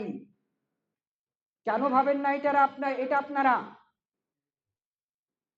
হুজুর যে বলে গেল, হুজুরের চেহারা সুন্দর, সুন্দর করে কণ্ঠ দেয়, এটি হচ্ছে ইলমের মার্কা। এগুলা সুন্দর কণ্ঠ এবং চেহারা দেখার জন্য নয়। এখানে আসে মানুষ শরিয়া শিখতে, দিন ইলম জানতে, শিখতে। হুজুর সুন্দর কণ্ঠ দিয়ে আলোচনাটা করে গেল, হুজুরে শিরিক করছে, যাতে যত জনগণ ওখানে ছিল তারা সকলেই শিরিক করেছে। সুবহানাল্লাহ বলেছেন আপনারা, তো শিরিক করেননি? মানে আল্লাহর সাথে সুলাইমান সাল্লামকে পরোক্ষভাবে অংশীদার, প্রভুত্বের, রুবুবিয়াতের গুণ, যে সিফাত বৈশিষ্ট্য, এটি আপনারা ঢুকিয়ে দিয়েছেন রবের সাথে সৃষ্টির। কত মারাত্মক গুনাহ করেছেন আপনারা। 2 নম্বর পয়েন্ট, হুজুর বলেছিল, রেফারেন্স দিয়েছিল ইসরায়েলি রেওয়াতে। কেন এটা কোনো জাল হাদিসের ভিতরে এই ঘটনা পাবেন না, জাল কোনো সনদ নাই, অনেক দেখেছি। শেষে হুজুর রেফারেন্স শুনবেন ভালো করে, ইসরায়েলি রেওয়াত বলছে কি বলে নাই? ইসরায়েলি রেওয়াতে। তো আমি তো ইসরায়েল রেওয়াতের উপরেই ছাত্র। Bible, old testament, new testament, oral Torah, written Torah, testament of Abraham, testament of Adam, এগুলো তো নামই হুজুর শুনে নাই, তো হুজুর জানবে কিভাবে? এগুলোর উপরে আমি ছাত্র। আমি তো আজ পর্যন্ত কখনো পালাম না। বহুত প্রকারের বাইবেল আমার কাছে আছে এবং আমার মেমোরাইজড করা আছে, হিব্রু বাইবেলটাও আছে। তো আমি তো ইসরায়েলি রেওয়ায়তের ভিতরে কোথাও পেলাম না এই ঘটনা। কোথায় আছে জানেন? শিয়াদের একটি কিতাবের মধ্যে রয়েছে। শিয়াদের একটি কিতাবের মধ্যে রয়েছে এই ঘটনা। কত সুন্দর করে মিষ্টি কণ্ঠ সুরে হুজুর বলে গেল, অথচ আমি যেটা এটা গবেষণা স্টাডি করে দেখলাম, এটা আল্লাহ সুবহানাহু ওয়া তাআলার সাথে শিরিক করেছে, প্রকাশ্যে বড় শিরিক, যেটি আল্লাহ সুবহানাহু ওয়া তাআলা কখনোই ক্ষমা করে না। আল্লাহ সমস্ত পাপ যাকে ইচ্ছা তাকে ক্ষমা করে দেন, কিন্তু শিরিকের গুনাহ ক্ষমা করেন চাচা? ক্ষমা করবে?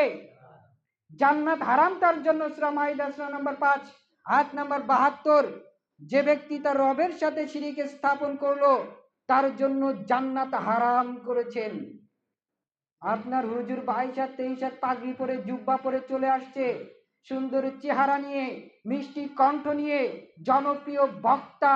আপনারা তার জনগণ, আপনার তার ভক্ত দেখে তাতে জাজমেন্ট করেন কত বড় আলেম গো, কিন্তু তার আলেমত্ব হওয়ার বা আলেমের কোনো যোগ্যতাই নাই। তিনি ভালো বক্তা, যে বকতে পারে সে বক্তা। আলেম সবাই হতে পারে না। আলেম হওয়ার জন্য তার জ্ঞান লাগে, তার জ্ঞান লাগে, তার ইলম লাগে, তারপরে সে আলেম হতে পারে। তাহেরি একজন ভালো বক্তা, ওকে কি আলেম বলবেন? ওকে আলেম বলবেন আপনারা? তাহেরি একজন কি কথা বলেন ভালো বক্তা, কেন? সে বকতে পারে, সে মাইকে বসেন বসেন বসে দেন, বিভিন্ন ভাবে বকে, এমনকি ওকে আপনারা ভালো আলেম বলবেন না বক্তা বলবেন? আলেম সবাই নয়। আলেম হওয়ার জন্য যোগ্যতা, জ্ঞান, ইলম লাগে। আপনার হুজুর এত সুন্দর করে বলে গেল, আপনারা সুবহানাল্লাহ বলে ফাটিয়ে দিলেন পুরো ময়দান। কত বড় বক্তা গো, তার ফলোয়ার এত, চারটেখানি আলেম। এই হুজুর কি ভুল কাজ করতে পারে? কেন এত হীন মানসিকতা নিয়ে আপনারা চলেন? আমি তো এই জিনিসটা বুঝতে পারতেছি না। এত হীন মানসিকতা নিয়ে কেন চলেন? হুজুর যে কথা বলে, এমনি তো রেফারেন্স ছাড়া গতানুগতিক আলোচনা, তত্ত্ববহুল রেফারেন্স দিয়ে আলোচনা যদি যারা করে থাকে পৃথিবীর জমিনে, তারা হচ্ছে মানহাজুস সালাফ, অর্থাৎ আহলে হাদিস। তারা যে কথা বলে কোরআন এবং সেই হাদিসের অকাট্য দলিল দিয়ে। তো হুজুর যখন এই ঘটনা বলল, আপনারা সুবহানাল্লাহ আলহামদুলিল্লাহ বললেন, মানে কি আল্লাহর সাথে তো শরীক করে নিয়েছেন আপনারা। স্রষ্টার যে গুণ, এটা সৃষ্টির ভিতরে আপনারা সাদৃশ্য করে দিয়েছেন। হুজুর এইভাবে আলোচনা করছে, আপনারা সুবহানাল্লাহ বলছেন। আল্লাহ সুবহানাহু ওয়া তাআলা তুমি হুজুরদেরকে এই কথাগুলো বোঝার তৌফিক দান করো এবং সকল মানুষকে বোঝার তৌফিক দান করো। সকলে বলি আমিন। এটি গেল 1 নম্বর পয়েন্ট। এখনো 2টা পয়েন্ট বাকি আছে, শেষ হয়ে যাবে, সময় সন্ধ্যা হয়ে যাবে, কিন্তু অত সময় আলোচনাও করা যাবে না। সংক্ষিপ্তভাবে টাচ দেই। 2 নম্বর পয়েন্ট কি ছিল মনে আছে? আহলুল হাদিস সম্পর্কে তাদের উপরে যে অভিযোগগুলো করা হয়, কেন জানেন?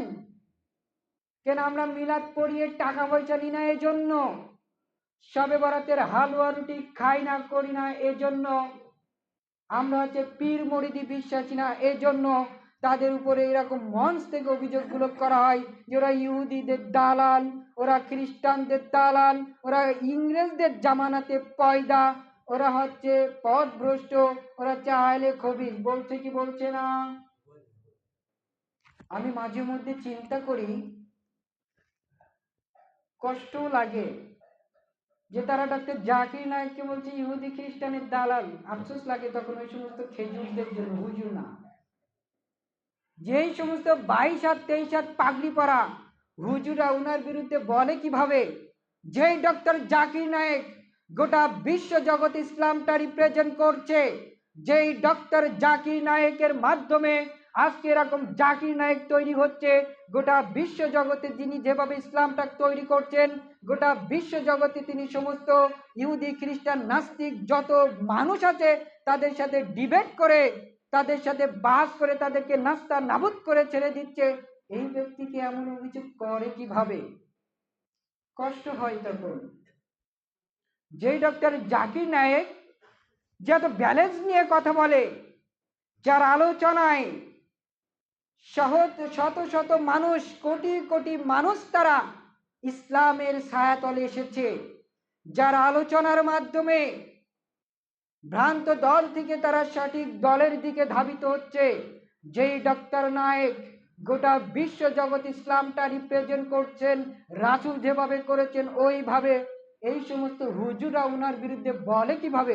আরে উনি তো ইহুদি খ্রিস্টানদের সাথে ডিবেট বাহাস বিতর্ক করে তাদেরকে নাস্তা নাবুদ করে ছেড়ে দিচ্ছে, হাজার হাজার কোটি কোটি অমুসলিম তারা ইসলাম গ্রহণ করছে, তার বিরুদ্ধে এমন কথা বলে কিভাবে? অবাক হয়ে যায়, কষ্ট লাগে তখন ওই সমস্ত খেজুরদের জন্য, হুজুর না তারা। তো ডক্টর নায়েকের যদি এই বলতে পারে আমি কোথাকার কোন হজরত ছাড়া, আমাকে কি ছাড় দেবে? আমাকেও বলে ইহুদি খ্রিস্টানের দালাল, কেন? আমিও যে তাদের সাথে ডিবেট বিতর্ক করি। এখন আমাকে তো তাদের সাথে ডিবেট বিতর্ক করতে হলে আমাকে তাদের সাথে অ্যাডজাস্টেবল হয়ে আলোচনা করতে হবে, এক জায়গায় বলতে হবে, তাই না? যেভাবে আমার স্যার তিনি যেভাবে করতেন বা করছেন। ট্রাকশনে হুজুর এখন আমাকেও বলছে, অথচ অতভাবে বলে না, তবে শুরু হয়েছে বলা, যে কদিন চলে। তো এটা ভাবছি যে ডক্টর জাকির নায়েক এত ব্যালেন্স করে কথা বলে, যার ইলমের কারণে সবাই তাকে মানে বলে থাকে বা মনে করে থাকে হাকিমুল উম্মাহ, উম্মাতের একটি প্রজ্ঞাবান ব্যক্তি, উম্মাতের একটি প্রজ্ঞাবান ব্যক্তি।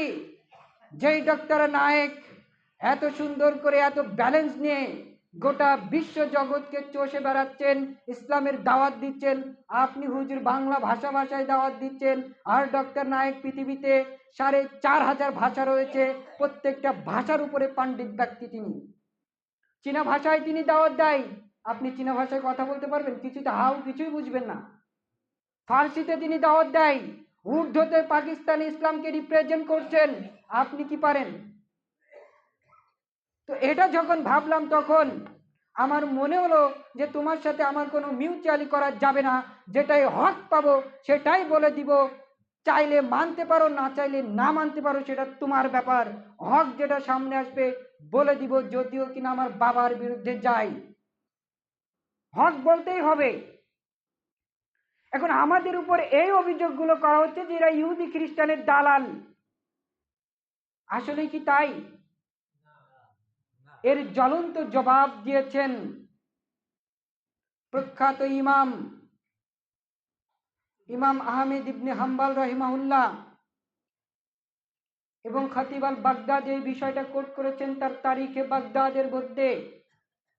তিনি বলছেন মানুষ দুইটা কোয়ালিটিতে আহলে হাদিস, কয়টা? ১২৫০ বছর আগে ৪ ইমামের প্রখ্যাত ইমাম তিনি এই জবাব দিয়েছেন, তার কলটা নকল করেছেন ইমাম খতিব আল বাগদাদ রহিমাহুল্লাহ তার তারিখে বাগদাদের ভিতরে এই কোটেশনটি করেছেন যে মানুষ দুইটা কোয়ালিটিতে আহলে হাদিস, কয়টা? আমিল ফিল হাদিস আর আলিম ফিল হাদিস। আলিম ফিল হাদিস মানে যারা হাদিসের আলিম হয়, হাদিস নিয়ে পড়াশোনা গবেষণা যারা করতে থাকে, এরা যেমন আহলে হাদিস। আমিল ফিল হাদিস মানে সাধারণ আম জনগণ যারা হাদিসকে মেনে চলে, আমল করে চলে, ওরাও আহলে হাদিস। কয়টা? ইমাম ইবনু হিব্বান রাহিমাহুল্লাহ ১২৫০ বছর আগে ২০৯ হিজরিতে তিনি তার প্রখ্যাত গ্রন্থ সহিহ ইবনু হিব্বান ১৬৩ নম্বর অধ্যায়ে শারফে সাহাবিল হাদিসের এই মর্যাদা কায়েম করে তিনি আহলুল হাদিস সম্পর্কে বলছেন যে আহলে হাদিস তিনটা কোয়ালিটিতে ব্যক্তি আহলে হাদিস হয়। নাম্বার ১, যারা হাদিসের গবেষণা তাহকিক করে, এরা আহলে হাদিস। নাম্বার ২, যারা হাদিসের উপর আমল করে, আম সাধারণ জনগণ, এরাও আহলে হাদিস। নাম্বার ৩, যে বিষয়টি আমার কাছে মনে হয়েছে, এরা হচ্ছে বেদাতীদের মূল উৎপাটন করে ছেড়ে দেয়, এরাই হচ্ছে আহলে হাদিস। কথা কি বুঝতে পারছেন? আর আমরা এটাই বলি বিদাতীদের সাথে কোনো আপোষ নেই। আহলে হাদিস কোন শিরক বেদাত অন্য কোন মত পথ পদ্ধতির সাথে তারা আপোষ করে না, তারা আপোষহীন ভাবে চলতে থাকে, চলছে এবং কিয়ামত অবধি চলবে। সহিহ ইবনে হিব্বান এই কথা বলছেন যে তিনটা কোয়ালিটিতে মানুষ আহলে হাদিস হয়। এবার আসেন ইমামদের থেকে আমরা নিয়ে নিলাম যে আহলে হাদিস এটা সম্পর্কে জানলাম। এবার জানবো আহলে হাদিসের ইতিহাস। যে জাতি তার ইতিহাসকে ভুলে যায় সেই জাতি কখনো সফলতার দ্বার প্রান্তে পৌঁছাতে পারে না। কখনো পারে? যে জাতি তার ইতিহাসকে ভুলে যায়, সেই জাতি কখনো সফলতার দ্বার প্রান্তে কোশ্চিন কালেও পৌঁছাতে পারবে না, এটা সম্ভবই নয়। এজন্য আমাদের উচিত হবে আমাদের ইতিহাসটাকে মনে রাখা, স্মরণে রাখা, উজ্জীবিত করে রাখা। নচেত 100 বছর পরে দেখবেন তারা এমন ইতিহাস তৈরি করে দিয়েছে, অরিজিনাল ইতিহাসকে একেবারে তারা দাফন কাফন করে একেবারে কবর রচনা করে দিবে। তখন এই কাজ, এই দাওয়াতি কাজ, এটা আমরা করতে পারবো না। এই জন্য উচিত হবে ইতিহাসকে স্মরণে রাখা, উজ্জীবিত রাখা। কথা কি বুঝতে পারছেন? কথা বুঝতে পারছেন? আহলুল হাদিস এমন একটি মানহাজ, এমন একটি দল, যেটা আল্লাহ রাসূল সাল্লাল্লাহু আলাইহি সাল্লাম এর ওহীর সূচনা যেই দিন থেকে, আহলুল হাদিসের সূচনা ওই দিন থেকে। ইমাম ইবনু হিব্বান তার সহিহ ইবনু হিব্বানের ভিতরে 6163 নম্বর হাদিসের ভিতরে তিনি এটা উল্লেখ করেছেন। যে আহলে হাদিসের সূচনা, যারা বলছে এরা ইংরেজদের জামানাতে পয়দা, আল্লাহ রাসূলেরই তো হাদিস রয়েছে যে লা তাজালু তায়েফাতুন, একটি দল থাকবে। এখন ইসলামের নামে যতগুলো দল আছে, এরা কি রাসূলের জামানাতে ছিল? ছিল না। তাহলে আহলুল হাদিসের ইতিহাস আপনাকে জানতে হবে। যদি আপনি আপনার ইতিহাস না জানেন, তাহলে আপনি কখনোই সফলতার দ্বার প্রান্তে কোশ্চিন কালেও পৌঁছাতে পারবেন না। এবার আসুন, যে ব্যক্তি কুরআন এবং হাদিসকে বাদ দিয়ে দিন তৈরি করবে, রচনা করবে, সেটা কি বিকৃত বলে না? তাওরাত এবং জাবুর বিকৃত হয়েছে কি হয় নাই? ইনজিল বিকৃত হয়েছে না? কেন? যদি আপনারা বাইবেল দেখেন, RSB revise stand version Bible, এটি 7 নম্বর পেজে ফিজিক্স এর ভিতরে বলছে, if the king James version has resource defect. এর আগে যে বাইবেলগুলো ছিল, এই বাইবেলের ভিতরে অনেকগুলো ত্রুটি, ভুল, বিচ্যুতি ছিল।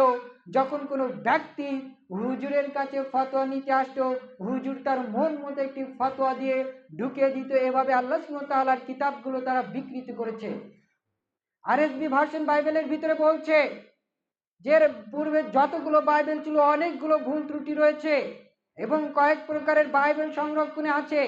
প্রোটেস্ট্যান্ট বাইবেলের সাথে ক্যাথলিক বাইবেলের মিল নাই, হিব্রু বাইবেলের সাথে আরএসবি বাইবেলের মিল নাই, ক্যাথলিক প্রোটেস্ট্যান্ট বাইবেলের কোনো মিল নাই, একটার সাথে আরেকটা অমিল। তার মানে কি বিকৃতি আছে না? অবশ্যই বিকৃতি আছে। ঠিক ইসলামের ভিতরে যারা কুরআন হাদিসের নামে বিভিন্ন কিছু সংযোজন বিয়োজন করছে, এটা কি বিকৃত বলে না? কোন ধর্মের শ্রেষ্ঠত্ব বা একাত্ম থাকাটাই হচ্ছে সেই ধর্মের অবিকৃতি। ইহুদি খ্রিস্টান ধর্মের শ্রেষ্ঠত্ব বা একাত্ম নেই কেন? সেটা বিকৃত হয়ে গেছে। আর ইসলাম হচ্ছে একটি পূর্ণাঙ্গ জীবন ব্যবস্থা। এখন এটার ভিতরে যদি আপনি সংযোজন বিয়োজন করেন, তাহলে আপনি কি বিকৃতি সাধন করছেন না? আপনি বিকৃতি সাধন করছেন না? অবশ্যই তো আপনি কোরআন এবং হাদিস, আল্লাহ রাসূল সাল্লাল্লাহু আলাইহি ওয়াসাল্লাম বলছেন, সুনান আবু দাউদ হাদিস নাম্বার 766 767, পায়ের সাথে পা, কাঁধের সাথে কাঁধ মিল করে কাতার সোজা করে দাঁড়াও, কাতারের মধ্যে যেন কোনো ফাঁকা জায়গা না থাকে। এটা আল্লাহ রাসূলের হাদিস। এখন এটাকে তারা ইহুদিদের মতো তাবিল করেছে। দেখেন কিভাবে। আহলুল হাদিসের উপরে অভিযোগ দাও, আহলুল হাদিসদের বলো তারা ইহুদিদের অনুসরণ করে দালাল। তোমাকে দেখিয়ে দিতে পারি যে কারা তাদের অনুসরণ করে। যখন আল্লাহ রাসূলের এই হাদিসটা সামনে আসলো, তখন এক শ্রেণীর আলেম ওলেমা এবং দারসে তিরমিজি আছে দেখবেন তাদের, তখন তারা বলছে এই হাদিসের উদ্দেশ্য এটা নয় যে পায়ের সাথে পা মিলাতে হবে, বরং কাতারটা সোজা করতে হবে। দারসে তিরমিজি, জাস্টিস তাকি উসমানীর লেখা বই, হাফিজাহুল্লাহ তার লেখা বই। তিনি এই দাবি করছেন, এই যুক্তি ফিট করছেন যে এই আয়াতের, এই হাদিসের অর্থ বা উদ্দেশ্য এটা নয় যে পায়ের সাথে পা, কাঁধের সাথে কাঁধ লাগিয়ে দাঁড়াতে হবে, বরং এর উদ্দেশ্য হচ্ছে কাতারটাকে সোজা করতে হবে।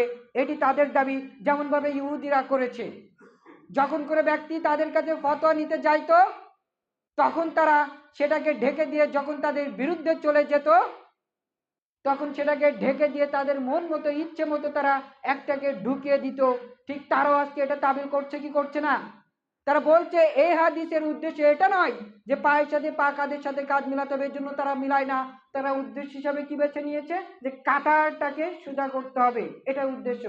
রাসূলের স্পষ্ট হাদিস আপনি এভাবে তাবিল করে তাকিয়াবাজি করে আপনি ছেড়ে দিচ্ছেন, তাহলে এই ধর্মটা কি আপনি বিকৃতি করছেন না? আপনি কি অপরিপূর্ণ? ইসলাম কি অপরিপূর্ণ? পরিপূর্ণ ইসলাম। আপনি কি এই পরিপূর্ণ দিন ইসলাম এটা কি বিকৃতি সাধন করছেন না? আপনি অবশ্যই আপনি করছেন, বিকৃতি সাধন করছেন, ইহুদিদের মতো তাবিল করছেন। আবার অভিযোগ করেন আহলুল হাদিসরা ইংরেজদের দালাল, এরা ইহুদিদের অনুসরণ করে। কারা ইহুদিদের অনুসরণ করে চোখের মধ্যে আঙ্গুল দিয়ে দেখাতে পারি। তারা পায়ের সাথে পা কাঁধের সাথে কাঁধ মিলায় না হাদিস আনা সত্ত্বেও অসম্মান বোধ করছে, এ একটা তাদের অভিযোগ। দারসে তিরমিজির ভিতরে নিয়ে আসছেন। এটা কাদের আকীদা জানেন?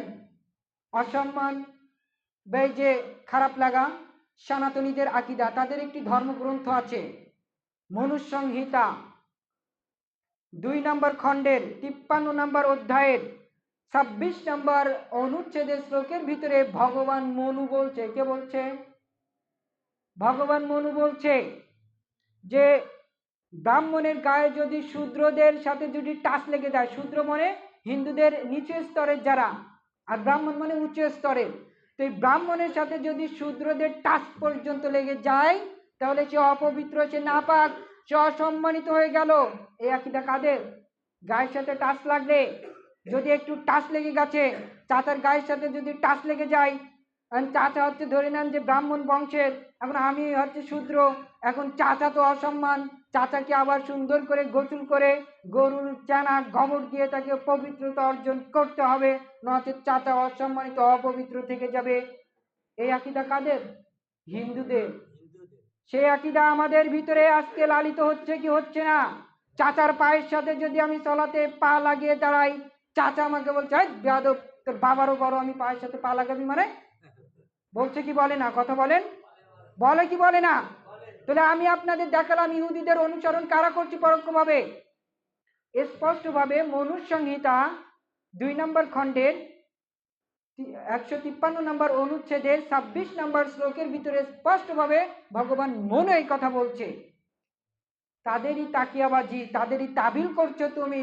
তুমি আবার বলছো আহলুল হাদিস তারা ইহুদি খ্রিস্টানের অনুসরণ করে, ইহুদি খ্রিস্টানের অনুসরণ করে। তোমার প্রত্যেকটা অভিযোগের জবাব তোমার কাঁধে যেয়ে পড়বে। এই জন্য আমি রামগিরি মহারাজকে বলেছিলাম যে ইসলামকে নিয়ে কথা বলতে এসো না।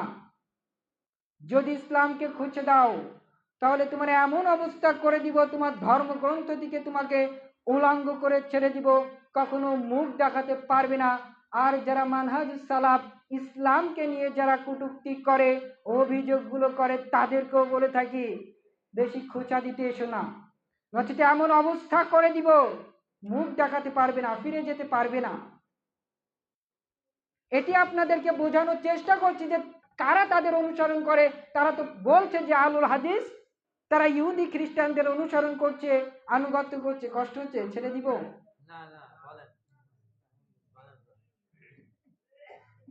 যে কারা তাদের অনুসরণ করছে, তাবিল করছে। যদি হচ্ছে সময়টা একটু বেশি, এজন্য আপনাদের থেকে আন্তরিক দুঃখিত। আমি এখানে প্রত্যেকটা পয়েন্ট উপস্থাপন করতে পারছি না, কারণ ডিটেল আলোচনা প্রত্যেকটা পয়েন্ট উপস্থাপন করা সম্ভব হবে না। আল্লাহ চাইলে কোনো এক সময় আমি যা সংক্ষেপে কয়েকটা পয়েন্ট বলে ছেড়ে দিচ্ছি, মূল মূল কিছু পয়েন্ট কোট করে। তারা তাদের তাবিল অনুসরণ করছে আর তারা পরোক্ষভাবে অভিযোগ তুলছে, আঙ্গুল তুলছে আহলুল হাদিসের দিকে। পলাশী যে যুদ্ধ, শ্যামলী যে যুদ্ধ, 1857 সালে জিহাদি যুদ্ধ হয়েছিল না? তারা কি বলে যে সমস্ত অবদান আমাদের দেওবন্দীদের, বলছে কি বলছে না? ইতিহাস এজন্য আপনাকে জানতে হবে, এজন্য ইতিহাস জানতে হবে আপনাকে। তাসকিরাতুর রশিদ, রশিদ আহমেদ গাঙ্গুহি দেওবন্দের প্রতিষ্ঠাতা, কি বললাম? তার বিখ্যাত গ্রন্থ তাসকিরাতুর রশিদ বাংলাতে অনুবাদ হয়ে গেছে। তাসকিয়াতুর রশিদের ভিতরে বলছে, যখন 1857 সালে জিহাদি আন্দোলন হলো, জিহাদি আন্দোলনের সময় যখন ব্রিটিশদের বিরুদ্ধে যারা জিহাদের ফতোয়া দিয়েছিল, 33 জন আলেমের সিগনেচার আসছে। প্রথম যার সিগনেচার আসছে সেটি হচ্ছে সৈয়দ মোহাম্মদ নাজির হুসাইন। সৈয়দ মোহাম্মদ নাজির হুসাইনকে চিনেন? আহলুল হাদিস সালাফিদের একজন প্রখ্যাত সুনামধন্য, সেই সময় তৎকালীন সময়ের একজন বিখ্যাত আলেমে দ্বীন, সারা এশিয়া উপমহাদেশের বাগ্মী, প্রখ্যাত মুনাজ্জিরও বলতে পারেন তাকে। সৈয়দ আহমেদ সৈয়দ নাজির হুসাইন এক নম্বরে তার সিগনেচার আসছে, যিনি জিহাদি আন্দোলনের যুদ্ধে ডাক দিয়েছিলেন। এভাবে 33 জন আলেমের সিগনেচার, তারা সকলেই ছিল আহলুল হাদিস, তাদের বইতে উল্লেখ করেছে। তাসকিয়াতুর রশিদ খুলবেন, 153 নম্বর পৃষ্ঠা। তো যখন ইংরেজদের বিরুদ্ধে ফতোয়া জারি করলো, তখন ইংরেজ সরকার রশিদ আহমেদ গাঙ্গুইকে ধরার জন্য আসলো। তখন তার শাগরেদ বলছে, উস্তাদ আপনাকে তো পুলিশ ইংরেজরা ধরতে এসেছে। উস্তাদজি তখন বলছে, আমাকে কেন ধরবে? কিসের জন্য ধরবে আমাকে? আমি তো জিহাদের কোনো ডাকি দেই নাই, আমি তো তাদের বিরুদ্ধে কোনো ফতোয়াবাজি করি নাই, তো কিসের জন্য আমাকে ধরবে? আর যদি আমাকে ধরবে, যদি আমাকে ধরে, তাহলে সরকারের যা ইচ্ছা তিনি তাই করতে পারে, কেন আমি তো তাদেরই অনুগত। কথা বুঝতে পারলেন না? এখন ব্রিটিশরা চলে আসছে রশিদ আহমেদ গাঙ্গুইর কাছে, ব্রিটিশরা পথে দেখা।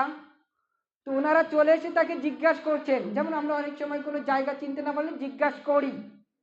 তো রশিদ আহমেদ গাঙ্গুইকে জিজ্ঞাসা করলো যে, মৌলভী সাহেব রশিদ আহমেদ গাঙ্গুই কোথায়, ওনাকে চিনেন নাকি? তাকিয়াবাজি করেছে কিভাবে? রশিদ আহমেদ গাঙ্গুই রাহিমাহুল্লাহ তিনি তখন বলছেন যে, একটু আগে এখানে ছিল, আবার এখানে চলে আসছে, মানে একটু আগে এখানে ছিল আবার এখানে চলে এসেছে, মানে জায়গাকে চেঞ্জ করেছে, তাকিয়াবাজি করেছে, যেটাকে বুঝায় সত্যকে বিকৃতি করেছে। কাদের অবদান ছিল? কোন মানহাজের দিকে তুমি আঙ্গুল তুলছো? আঙ্গুল তোলার আগে হিসাব করে নিবে। আর ঊর্ধ্ব যে নুস্খা আছে আমার কাছে, ফতোয়া হিনকা সিন্দান মাঝি 280 নম্বর পৃষ্ঠার ভিতরে তিনি বলছেন, রশিদ আহমেদ গাঙ্গুই তখন তিনি বলছেন, अब लड़ाई करे तो क्या फायदा, हम खिजिर अलैहि सालातु ওয়াসসালাম को इंग्रेज पास पा रहा हूं। লড়াই করে কি হবে? যুদ্ধ করে কি হবে? আমি দেখছি খিজির আলাইহিস সালামকে ইংরেজদের কাতারে লড়াই করাই যাবে না, যুদ্ধ করে কি হবে? যুদ্ধ করে কি হবে? তাদের এই সমস্ত কথাগুলোকে তোয়াক্কা না করে আহলুল হাদিস আলেম এক একটা জিহাদের ডাক দিয়েছিলেন। 70,000 করে মুসলমান জিহাদের আন্দোলনে অবস্থান করেছিলেন।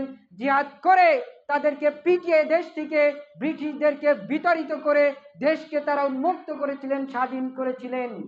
কাদেরকে বলছো তুমি ব্রিটিশদের দালাল? কাদেরকে বলছো? ইতিহাস তুমি জানো না। আর এদের মূল ইতিহাস জানতে হলে আপনাকে উর্দু শিখতে হবে, জানতে হবে। উর্দু যে নুস্খা স্পষ্টভাবে বলছে যে লড়াই করে কি হবে, हम खिजिर अलैहिस्सलाम के इंग्रेज पास पा रहा हूं, আমি দেখছি খিজির আলাইহিস সালামকে ইংরেজদের কাতারে, তো লড়াই করে কি হবে? লড়াই করাই যাবে না। এটি ছিল তাদের অবস্থান জিহাদি আন্দোলনে, এটা ছিল তাদের অবস্থান। আর আহলুল হাদিসের অবস্থান, এক একটি বক্তব্যের মধ্যে 70,000 করে ব্যক্তি তারা জিহাদি আন্দোলনে ঝাঁপিয়ে তারা এভাবে তাদেরকে পিটিয়ে দেশটিকে বিতাড়িত করে দেশকে স্বাধীন করেছিল। আহলুল হাদিসদের ইতিহাস জিহাদি রক্তাক্ত ইতিহাস। আহলুল হাদিসদের ইতিহাস জিহাদি রক্তাক্ত ইতিহাস। এই জন্য আমি বলবো, আহলুল হাদিস তুমি সাধারণ কোনো ব্যক্তি নয়, তুমি তো তাদেরই বংশধর। সৈয়দ নাজির হুসাইনের তুমি তো তাদেরই বংশধর। শেখ সানাউল্লাহ অমৃতসরি রাহিমাহুল্লাহ, যাকে পাঞ্জাবের শের বলা হয়, শেরে পাঞ্জাব, অল ইন্ডিয়া আল হাদিস কনফারেন্সের যিনি সেক্রেটারি ছিলেন, ভণ্ড নবীর বিরুদ্ধে তার সাথে মুবাহালা হয়েছিল, যাকে বলা হয় এশিয়া মহাদেশের প্রখ্যাত মুনাজ্জির শেরে পাঞ্জাব, যাকে পাঞ্জাবের বাঘ বলা হয়, শেখ সানাউল্লাহ অমৃতসরি রাহিমাহুল্লাহ। তুমি তো তার বংশধর, তুমি তো সালাহুদ্দিন আইয়ুবী রাহিমাহুল্লাহর বংশধর, তুমি আলবানী, ইবনু তাইমিয়া, শেখ উসাইমিন বিন বাস রাহিমাহুল্লাহ এদের বংশধর। তুমি কিভাবে ঝিমিয়ে আছো? কিভাবে তুমি এখনো ঘুমিয়ে আছো? তোমাকে জেগে উঠতে হবে। যেভাবে তারা প্রচার করেছিল ওভাবেই তোমাকে প্রচার করতে হবে। তুমি কিভাবে আছো? বর্তমান আমাদের উপরে অন্যতম একটি নিয়ামত যে আমরা ডক্টর নায়েককে পেয়েছি। এটি কি সৌভাগ্য নয়? এটি সৌভাগ্য। তৎকালীন সময় ছিল নাসিরউদ্দিন আলবানী, শেখ উসাইমিন, এরা ছিল। তারপরে ছিল আপনার এই যে শেরে পাঞ্জাবের যিনি শেখ সানাউল্লাহ অমৃতসরি রাহিমাহুল্লাহ, শাইখ আল্লামা ইহসান ইলাহি জহির, পাকিস্তানের একজন বাগ্নী, যার স্পর্শে বসার মতো কোনো যোগ্যতা কোনো আলেমের ছিল না। শেখ ইহসান ইলাহি জহির রাহিমাহুল্লাহ, তার গ্রন্থ যখন পড়ি চোখ দিয়ে শুধু পানি পড়ে। তৎকালীন সময়ের এরা ছিল বাঘ, গোটা বিশ্বকে তারা রিপ্রেজেন্ট করছে। এখন বর্তমান সংস্কারে আমরা যাকে পেয়েছি ডক্টর নায়েক, কিন্তু আমরা তাকে হারিয়ে ফেলছি কেন? শুধু ডক্টর নায়েক নয়, অজস্র আলেম আছে। এশিয়া উপমহাদেশের বাগ্নী professor doctor Mohammad Asadullah Ghalib sir হাফিজাহুল্লাহ, যার লেখা বর্তমান যে দুঃসাহসিকতার সময়ে তিনি যে দুঃসাহসিকতার মধ্য দিয়ে যেভাবে কলম চালাচ্ছেন, জাস্ট অবাক। গোটা বিশ্ব জগৎকে তিনি যেভাবে লেখনির মাধ্যমে রিপ্রেজেন্ট করছে, ভাবাই যায় না। ডক্টর গালিবকে যখন আপনি আমি হারাবো তখন বুঝতে পারবো যে বাংলাদেশের অন্যতম একটি রত্ন কোথায় চলে গেল। কথা কি বুঝতে পারছেন? মতিউর রহমান মাদানী হাফিজাহুল্লাহ, যারা আলোচনা কখনো সরাসরি ফিল্ডে পড়েনি, শুধু অনলাইনে চলেছে, তাতে বেদাতীদের ঘুম হারাম, তাতে ওদের কাপড় চোপড় নষ্ট হয়ে যায় শুধু নাম শুনলে। মতিউর রহমান মাদানী এমনও আলেম সালাফিদের ভিতরে তারা প্রত্যেকেই কোরআন এবং সেই হাদিস দিয়ে কথা বলে। তারা কোনো ব্যক্তির মত পথ এটার সাথে তারা মিউচুয়ালি করে না। আপনি তো তাদের বংশধর, কিভাবে আপনি এখনো ঘুমিয়ে আছেন? কিভাবে আপনি কেচ্চা কাহিনী বানোয়াট কথার উপর ভিত্তি করে আপনি এখনো সমাজে চলাফেরা করছেন? কিভাবে? এটা কিভাবে সম্ভব? সেভাবেই আপনি ইসলামটা পৌঁছে দেন, যেভাবে রাসূল দিয়েছে, যেভাবে সালফে সালেহিনগণ করেছে, সেভাবে তো আপনাকে আমাকে করতে হবে, তাই না? আল্লাহ সুবহানাহু ওয়া তাআলা তুমি এই কথাগুলো আমাদেরকে বোঝার তৌফিক দান করো। সকলে বলি আমিন।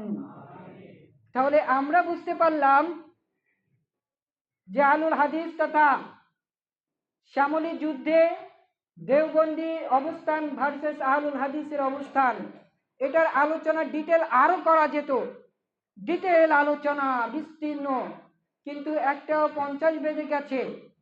এই জন্য আমি সামনে নিয়ে যেতে পারছি না, যেহেতু সালাতের একটি অক্তের ব্যাপার আছে। এজন্য আমি আর সামনে আগাতে পারবো না। যদি অন্য কোনো ওয়ে হতো তাহলে আমি আগে নিয়ে যেতাম, বিস্তীর্ণ পয়েন্টগুলো উপস্থাপন করতাম।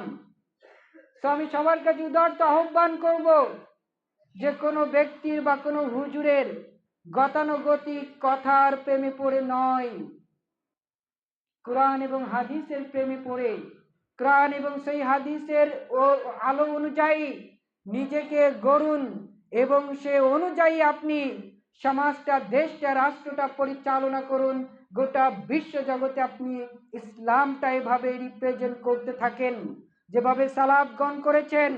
ইমাম আহমেদ ইবনে হাম্বল রাহিমাহুল্লাহ 10 লক্ষ হাদিসের হাফেজ হওয়া সত্ত্বেও জাতি তাকে সহজে গ্রহণ করে নাই, জাতি তাকে মেরে কুত্তার মতো টেনেছে। তার মানে কি এখন আপনার যে পপুলার ভক্তওয়ালা হুজুরের থেকে ইমাম আহমেদ ইবনে হাম্বল কি কম পাণ্ডিত্যের অধিকারী? আরে আপনার হুজুর তো ইমাম আহমেদ ইবনে হাম্বল, তার যে পায়ের যে ধুলা আছে না, এই ধুলার যোগ্যতাও রাখে না। ইমামের ধুলার যোগ্যতা রাখে না আপনার হুজুর। ভক্ত ফ্যান ফলোয়ারওয়ালা হুজুর তার যোগ্যতা রাখে না। তার ফলোয়ার ছিল কতজন ওটা বাদ দেন। সর্বপ্রথম রাসূল নূহ আলাইহিস সালাতু ওয়াস সালাম 900 বছর অধিক দাওয়াত দিয়েছে, তার ফলোয়ার কয়জন ছিল? আর আপনার হুজুরের ফলোয়ার আছে বিধায় আপনার হুজুর অনেক বড় আলেম? জি না, উনি অনেক বড় আলেম না, উনি বক্তা। আলেম হওয়ার মতো যোগ্যতা ওনার এখনো হয়নি। আল্লাহ সুবহানাহু ওয়া তাআলা তুমি আমাদের সকলকে এই কথাগুলো বোঝার তৌফিক দান করো, সকলে বলি আমিন। আমি সময় সংক্ষিপ্ততার কারণে সামনে আগাতে পারছি না, আরো বিস্তীর্ণ ইম্পর্টেন্ট পয়েন্টগুলো আমি ছেড়ে দিচ্ছি, কারণ অনেক সময় হয়ে গেছে সালাতের একটি ব্যাপার, এজন্য আমি আর সামনে আগাতে পারছি না। এখানেই সংক্ষিপ্ত আলোচনা এখানেই ইতি করলাম। আখিরি দাওয়ানা আলহামদুলিল্লাহি রাব্বিল আলামিন ওয়া মা আলাইনা ইল্লাল বালাগ।